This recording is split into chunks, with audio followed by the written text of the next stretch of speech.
Paz do Senhor, amém, glória a Deus, aleluia. Estamos aqui mais uma vez, dando continuidade na leitura diária, amém. A leitura diária da palavra de Deus, aleluia, glória a Deus. Estamos aí neste propósito, ler a palavra de Deus todos os dias, amém.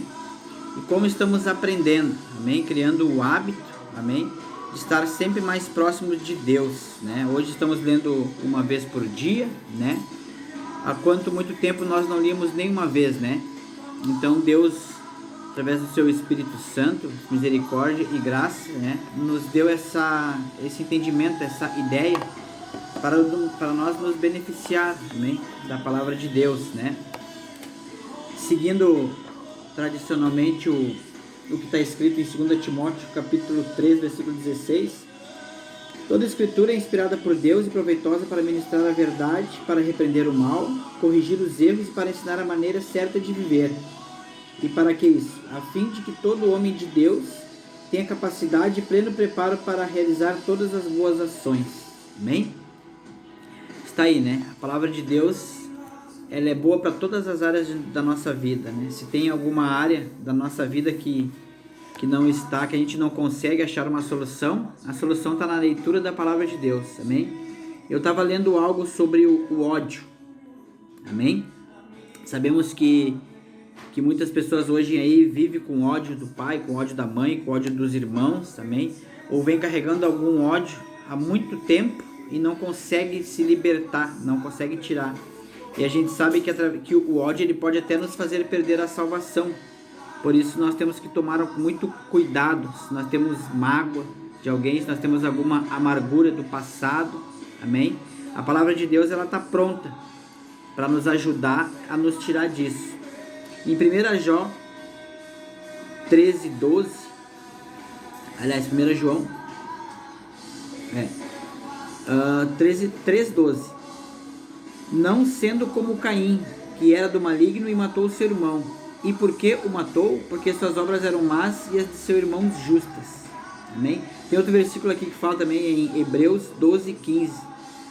Tende cuidado de que ninguém se prive da graça de Deus, e de que nenhuma raiz de amargura brotando vos perturbe, e por elas muitos se contaminem. Em Provérbios 17, 12, diz assim: melhor é para o homem encontrar-se com a ursa, da qual roubar os filhos, do que encontrar com o louco na sua insensatez. Em 1 Samuel 18, 9, 10, não, aqui é Mateus 5, 44, 45. Eu, porém, vos digo, amai vossos inimigos e orai pelos que vos perseguem, para que sejais filhos do vosso Pai que está nos céus. E ele que fez o sol que brilhe para bons e maus, faça chover sobre justos e injustos. Amém? E tem esse versículo aqui que eu acho interessante. É 1 João 3,15. Todo o que odeia a seu irmão é homicida. E vós sabeis que nenhum homicida tem a vida eterna permanente em si. Em Mateus 25, 13 diz: portanto vigiai, porque não sabeis o dia nem a hora que o Filho do Homem há de vir. Amém? Então, falando sobre isso, né? Hoje sabemos que tem muitas pessoas que, devido a muitos acontecimentos, né, a muitas coisas que elas passaram, né, elas carregam dentro de si um ódio. Às vezes ódio de qualquer coisa, né? Ódio do colega de serviço, ódio do patrão, uma mágoa do pai, da mãe, uma mágoa do que aconteceu na vida, amém? E somente tem um jeito para que a gente consiga se livrar. Quem tem mágoa, quem tem ódio sabe disso, que é ruim. A gente olha para as coisas, a gente até muitas vezes é convertido, se batizou, né? Temos o Espírito Santo, mas a gente luta contra isso, contra esse mal, né? Que diz que são as raposinhas, né? Nós não podemos deixar elas ficarem, né, dentro de nós. Aqui, ó, diz mais, ó, em 1 João 4:20.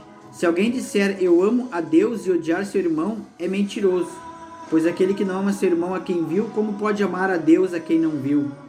1 João 4,8 diz assim: aquele que não ama não conhece a Deus, porque Deus é maior, né? E a gente sabe que isso é uma brecha, amém? A brecha do ódio, ela é muito comum, né, entre o povo de Deus, porque a gente tem aqueles momentos de alegria, né? Momentos que nos faz deixar aquele ódio, aquela mágoa de lado, né? Mas eu tenho a certeza de que quando vamos nos deitar, muitos hoje irmãos não conseguem dormir, né? Muitos irmãos se perguntam por que eles não conseguem perdoar, por que eles não conseguem esquecer aquilo, né? E só existe um modo, né? Que é através da palavra de Deus. A palavra de Deus, ela liberta, ela restaura, né? Como diz ali em 2 Timóteo 3, 16, ela é proveitosa para tudo. Então, se você tem isso no coração, você sabe que todo cristão sabe das suas falhas, das coisas que consegue vencer, daquilo que não consegue, né? E hoje Deus tocou no meu coração para falar sobre isso, sobre o ódio, né? Preste bem atenção, é uma brecha que atrapalha, né? Nós não conseguimos muitas vezes viver com nossos cônjuges bem, com nossos familiares, com nossos filhos, né? E às vezes foi algo que foi lá na infância e que ficou lá dentro, né? Às vezes existem gatilhos de situações que acontecem que a gente não sabe por que a gente se ira muito rapidamente, por que a gente logo já fica com raiva, por que a gente logo já tem pensamentos ruins, né? E isso foi algo que aconteceu há muito tempo, né? Que vem vindo, pode ser hereditário também, né?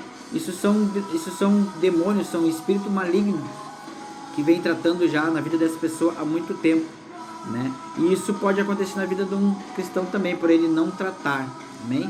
E eu digo e repito, a palavra de Deus é a solução, né? Se você quer se libertar de algo, não seja o ódio, pode ser qualquer outra coisa, você tem que meditar nela de dia e de noite, que aos poucos Deus, ele vai colocando no seu coração, você vai entendendo, o Espírito Santo vai te convencendo. Que a palavra diz que o Espírito Santo, ele nos convence do pecado. Mas como é que ele vai nos convencer do pecado se nós não lemos a palavra de Deus? Como é que Deus vai nos convencer? Através do quê? Se ele deixou a palavra de Deus para nós. Então nós precisamos prestar atenção, amém? E pensar assim, precisamos ler a palavra de Deus, amém? A vinda de Cristo está próximo, né? E sem a palavra dele no coração, né, nós podemos deixar brecha para o ódio.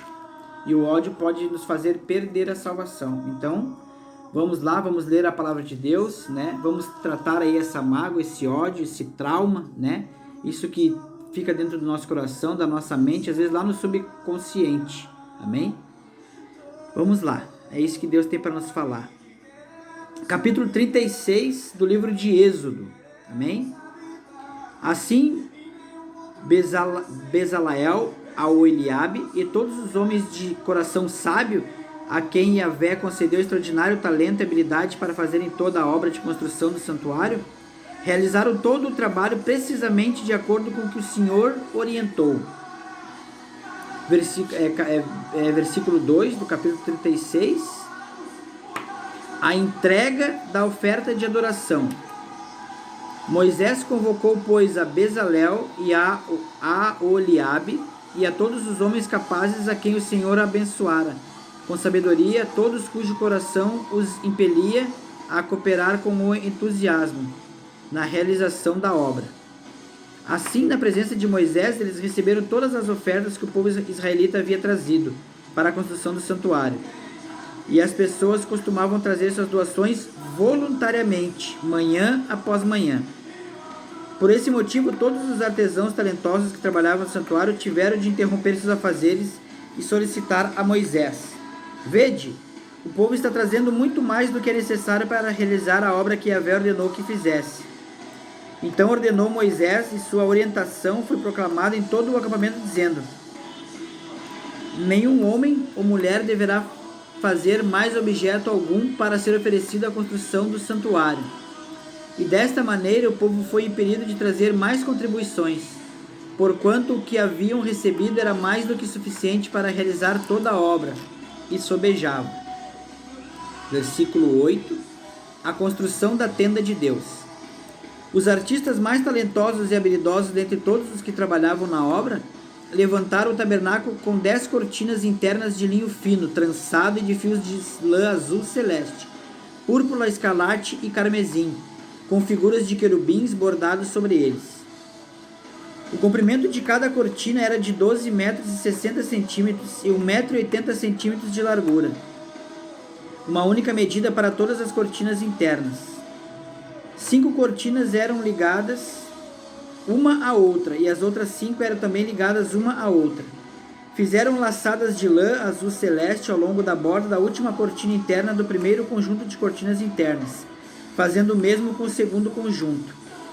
50 laçadas fizeram numa cortina e 50 na outra cortina na extremidade do segundo conjunto. As laçadas eram contrapostas umas às outras. Depois fizeram 50 ganchos como colchetes de ouro, como os quais prenderam as cortinas uma à outra, e o tabernáculo passou a ser um todo uniforme. Fizeram também um total de 11 cortinas internas de pelos de cabra para servirem de cobertura para a tenda de Deus, o tabernáculo. As 11 cortinas internas tinham as mesmas medidas, 13 metros e meio de comprimento por 1 metro e 80 centímetros de largura. Juntaram à parte 5 cortinas entre si e de igual modo as 6 restantes. E fizeram 50 laçadas em torno da borda da última cortina interna do outro conjunto. Fizeram também 50 colchetes de bronze para prender as duas peças uma na outra, a fim de formar uma só cobertura. E confeccionaram mais uma cobertura de peles de carneiro tingidas de vermelho, e em cima dessas colocaram outra cobertura feita de pele fina. As tábuas em formas de esquadria, versículo 20. Fizeram ainda para o tabernáculo armações com tábuas de madeira de acácia, a fim de colocá-las em posição vertical. Cada armação tinha 4 metros e meio de comprimento por 70 centímetros de largura, com 2 encaixes paralelos uns ao outro.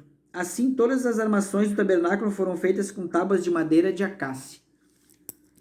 Produziram também 20 armações para o lado sul do tabernáculo e 40 bases de prata para serem assentadas debaixo delas. 2 bases para cada armação da tábua, uma debaixo de cada encaixe. Fizeram para o segundo lado do tabernáculo, para o norte, 20 tábuas e 40 bases de prata. 2 bases debaixo de uma tábua e 2 bases debaixo da outra tábua. Para o fundo do tabernáculo, para o oeste, fizeram 6 tábuas. Prepararam também 2 armações de tábua para os cantos no fundo do tabernáculo. Eram geminadas desde a parte inferior até a parte mais elevada, fixada numa só argola, ambas confeccionadas do mesmo modo. Havia, portanto, 8 armações de tábua com suas 16 bases de prata, 2 bases para cada tábua. Fizeram também travessões de madeira de acácia, 5 para as tábuas do primeiro lado do tabernáculo, 5 para as tábuas do segundo lado do tabernáculo e 5 para as tábuas do fundo do tabernáculo, do lado do mar. Prepararam o travessão central de uma extremidade à outra, passando pelo meio das tábuas. Revestiram de ouro todas as armações de tábua, e do ouro fizeram suas argolas para sustentar os travessões, os quais igualmente foram revestidos de ouro. Confeccionaram o véu de linho fino trançado e de fios de lã azul celeste, púrpura, escarlate e carmesim. Fizeram-no bordado com figuras de querubins. Fizeram para o véu 4 colunas de acácia e as revestiram de ouro. Seus ganchos eram de ouro e fundiram suas bases de prata. Para a entrada da tenda, confeccionaram uma cortina de linho fino, trançada de fios de lã azul celeste, púrpura, escarlate e carmesim, também obra de arte de bordador. Com suas 5 colunas e respectivos ganchos, revestiram de ouro as partes superior e lateral das colunas e fizeram de bronze 5 bases. Aleluia, glória a Deus. Esse foi o capítulo 36 do versículo do livro de Êxodo. Amém? Aqui está falando como é que foram feitas as tábuas, a construção da tenda, a entrega de oferta, amém? Aqui dá para notar que as coisas de Deus elas são organizadas, amém? A palavra de Deus é que o Espírito Santo não habita em meio a bagunça. O Espírito Santo ele não habita em meio àquilo que é bagunçado, né? Eu estava me perguntando, lendo aqui agora, e me perguntando por que Deus colocaria medidas, os tipos de coisas que foram feitas, tipo de madeira, linho puro e coisa e tal, né? E Deus me disse assim, que as coisas da casa dele tem que ser organizada. E sabemos que hoje nós somos o templo, nós somos o tabernáculo do Espírito Santo, amém? E como é que está a nossa vida, amém? Nós temos tantas coisas que nós temos que organizar, né? Temos que organizar a mente, o coração. Nós temos famílias, temos trabalho, né? Temos o nosso intelecto, temos muita coisa que nós temos que organizar, né? E isso aqui é um exemplo que as coisas de Deus, elas têm que ser organizadas. Então guarde isso no coração, né? Se temos algo bagunçado em nossa vida, né, tanto espiritualmente como fisicamente, né, a nossa casa, né, sabemos que é muito importante, por mais simples que seja a nossa casa, né, que seja organizada, seja limpa, né, porque eu creio que quem habita em meio à sujeira, em meio à bagunça, não é o Espírito de Deus, né, e sim o Espírito das trevas. Quem gosta de bagunça, né, sujeira, né, são os espíritos malignos, os anjos decaídos, né? Eles que vieram para matar, roubar e destruir, amém? E fazer bagunça, querer que nós vivemos na bagunça. Então não é como que é a tua casa, né? Como que é, o importante é que ela seja uma casa organizada, uma casa limpa, né? Isso nós devemos ensinar para nossos filhos, né? No quarto, amém? No nosso serviço, como é que a gente é, se a gente é organizado. Então tudo são detalhes que Deus ele colocou aqui no livro de Êxodo, né? Como é que ele queria que fosse o tabernáculo dele. Assim também é na casa de Deus, né? Como é que a gente se põe na casa de Deus, né? Nós chegamos lá de qualquer jeito, né? Isso aqui eu estou aprendendo muito sobre isso, né? E são coisas que eu também tenho que mudar. E eu só estou conseguindo isso através da palavra de Deus, amém? Agradeço a Deus, agradeço ao Espírito Santo por ele ter nos dado essa orientação, amém? Então é isso aí, vamos continuar lendo a palavra de Deus. Fiquem na bênção, fiquem na paz e continue lendo a palavra, porque ela nos purifica, nos ajuda, nos liberta e, se nós perseverar até o final, nos garante a salvação, amém? Que Deus abençoe seu lar, a sua casa, né? Deus abençoe sua família, Deus abençoe seu trabalho, em nome de Jesus. Amém.